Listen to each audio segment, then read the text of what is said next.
오늘 본문은 새 사람을 입은 성도가 빛의 자녀로서 어떻게 살아가야 하는지에 대한 바울의 권면이 계속해서 이어지고 있습니다. 새로운 신분은 새로운 삶을 요구합니다. 그런데 이러한 새로운 삶은 저절로 사라지는 것이 아닙니다. 예수님을 구주로 믿어 새 생명으로 거듭난 성도들은 이제 우리 안에 있는 성령님의 인도를 받아서 빛의 자녀답게 살아가야 하는데, 이러한 삶을 살기 위해 우리는 오늘 바울 사도가 주는 권면의 말씀에 귀를 기울여야 할 것입니다. 첫 번째로 바울은 에베소 교인들을 향하여 지혜롭게 살 것을 권면하고 있습니다. 15절을 보시면요, 그런즉 너희가 어떻게 행할지를 자세히 주의하여 지혜 없는 자 같이 하지 말고 오직 지혜 있는 자 같이 하여, 이렇게 기록합니다. 여러분, 새로운 신분은 새로운 삶으로 나아가는데 성도들이 이러한 빛의 자녀다운 삶을 살아가는 데 있어서 꼭 필요한 것이 무엇인가? 그것은 지혜임을 우리가 발견합니다. 그럼 여러분, 어떤 사람이 지혜로운 사람일까요? 15절에 보시면 지혜로운 사람은 어떻게 행할지를 자세히 주의하는 사람이 지혜 있는 사람이다 라는 것을 알 수 있습니다. 어떻게 행하는 것을 그냥 주의하는 것이 아니라 자세히 주의하라, 이렇게 말씀하면서 강조하는데요, 이 말은 내 행동이 어떤 것이 유익한지 어떤 것이 무익한지, 내가 하는 행동을 세밀하게 따져서 살펴봐야 한다는 그러한 의미입니다. 나아가서 이 말씀은 하나님의 말씀의 원리와 원칙을 기반으로 해서 나의 행동이 하나님의 목적과 목표에 맞는 것인지 아닌 것인지 살피면서 말씀의 원리에 맞게끔 행동하는 사람이 지혜로운 사람이라고 볼 수가 있겠습니다. 이런 지혜가 있으면 어떻겠습니까? 그 다음에 보면 시간을 아끼게 되지요. 16절에 보면 이렇게 말합니다. 세월을 아끼라, 때가 악하니라. 이 16절의 말씀은 앞에 있는 15절과 연결해서 본다면요, 악한 시대에 모든 기회를 선용하면서 어떻게 살고 있는지를 주의 깊게 살펴보십시오, 이렇게 해석할 수가 있겠습니다.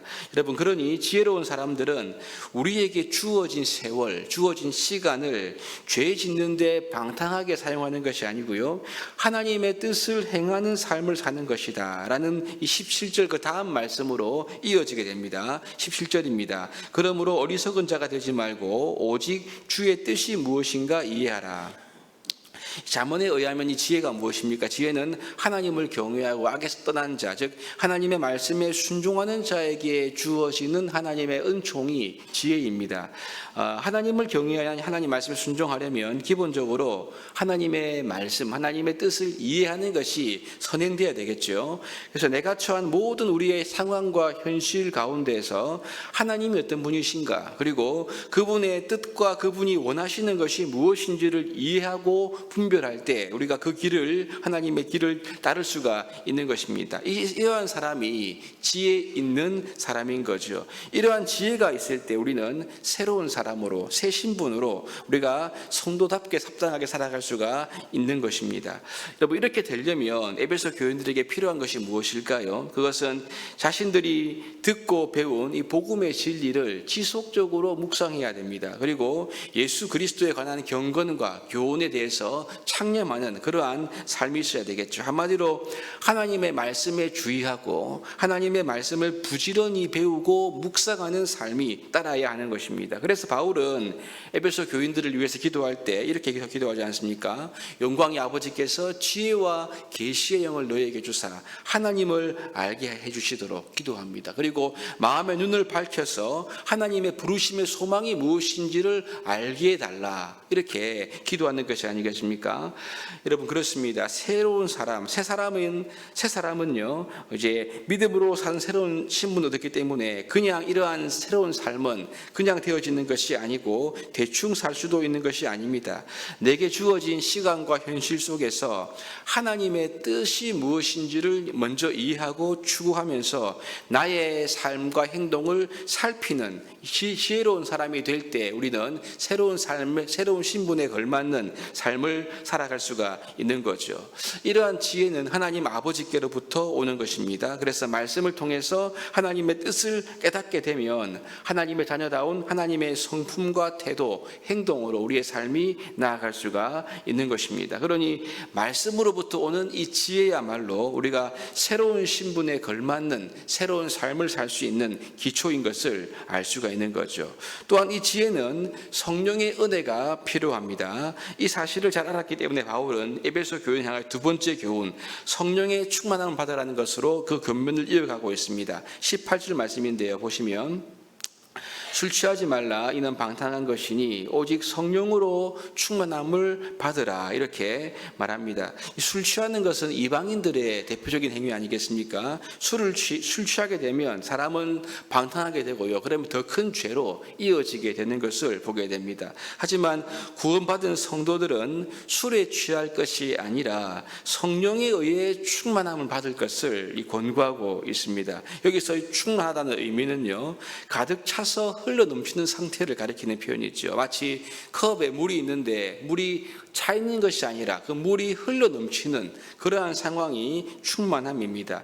그럼 성령의 충만함 받으라는 말은 무슨 뜻일까요? 이것은 우리가 성령에 의해서 가득한 상태, 성령님의 다스림과 역사하심으로 우리가 가득한 상태를 의미하는 것입니다. 그래서 성령께서 우리 각 개인이나 교회에 임하여서 영향력을 나타내시고 인도하신다, 다스리신다, 이것을 의미하는 표현인 것입니다. 여러분, 그래서 이 성령의 충만함 받은 사람들은 마음과 생각과 의지가 다 성령 하나님의 영향을 받게 되는 거죠. 문제는 이렇게 성령으로 충만해져야지만 우리가 빛의 자녀답게 살 수가 있다는 것을 바울이 말하고 있습니다. 어둠의 일에 참여하지 않게 되고요, 어둠의 일을 도리어 책망할 수 있는 그러한 능력을 성령 충만할 때 우리가 얻을 수가 있는 것입니다. 성령에 의해 충만하게 되라는 이 권면의 말씀이 가만히 보시면 오늘 본문의 가장 중심에 위치해 있거든요. 그래서 본문의 앞에 있는 말씀 지혜와 연결되어 있고, 본문 뒤에는요 예배와 교제에 대한 말씀이 이 성령 충만과 연결되어 있음을 보게 됩니다. 뒷부분 보시면 19절입니다. 시와 찬송과 신령한 노래로 서로 화답하며 너희 마음으로 주께 노래하고 찬송하며, 예배인 거죠. 그리고 범사에 우리 주 예수 그리스도 이름으로 항상 하나님 아버지께 감사하라. 예배에 관한 부분들로 내용이 말씀들이 이어지고 있습니다. 성령으로 충만하면 예배와 찬양, 이 교제가 풍성해지는 삶으로 나아갈 수가 있음을 우리에게 알려주고 있습니다. 그러니 여러분, 이 성령 충만함이야말로 빛의 자녀들에게 있어서 가장 중요한 특징이라 이렇게 우리에게 말씀을 하고 있는 거죠. 여러분, 그렇습니다. 우리가 빛의 자녀답게 살기 위해서는요, 성령의 역할이 굉장히 중요한데, 보통 사람들이 성령 충만 그러면 어떤 은사 체험이나 복음 전도와 관련된 능력으로만 생각하는 경우가 있습니다. 물론 이것도 중요한 부분이긴 한데요, 오늘 에베소서의 문맥에서는 성령 충만은 이 성도의 사역보다는 성도의 삶과 더 연관되어 있다는 것을 발견할 수가 있습니다. 자신의 삶을 살피고 악한 시대에 세월을 아끼고 그리고 주의 뜻을 이해하는 지혜로운 삶을 살아가는 것과 이 성령 충만함이 이어져 있는 것을 보게 됩니다. 그리고 성도의 예배의 삶과 이어져 있는 것을 보게 되는 거죠. 그러므로 성령 충만은 우리가 새로운 신분으로 살아가는데 가장 중요한 토대임을 발견하게 됩니다. 이 성령 충만함은 한 번 받고 끝나는 것인가? 그렇지 않습니다. 지속적으로 이 성령의 충만함을 우리가 받아가야 하는 것입니다. 그러면서 바울은 여러분 우리에게 권고하고 있지요. 그래서 성령의 충만함을 받아야지만 우리가 이러한 삶을 살 수가 있다고요. 그래서 성령 충만함을 위해서 우리가 죄를 멀리해야 하고요, 육신의 정욕과 탐심과 소욕을 따라가지 않아야 합니다. 그러면 성령이 우리 가운데 역사할 수가 없기 때문인 거죠. 반대로 성령님과 교제하기 위해서 우리가 힘쓰고 갈망해야 할 것입니다. 우리 안에 성령님이 계시다는 사실을 항상 인식하고 성령님과 교통하기를 우리가 사모해야만 할 것입니다. 그렇게 그것이 바로 우리가 예배를 통해서, 기도를 통해서, 찬양을 통해서 누릴 수 있는 것이 아니겠습니까? 특별히 우리가 말씀을 읽는 가운데 성령님은 더 깊은 은혜의 자리로 이를 이끄신다는 사실을 알 수가 있죠. 말씀을 읽고 또 말씀을 순종할 때 성령 하나님 우리에게 더 큰 은혜와 능력으로 함께 하십니다. 여러분, 새로운 신부는 새로운 삶을 요구하는데요. 우리가 가장 기억해야 될 중요한 진리는 새로운 신분에 걸맞는 모든 은혜와 능력을 우리 하나님께서 말씀과 성령 안에 우리에게 이미 다 주었다는 사실입니다.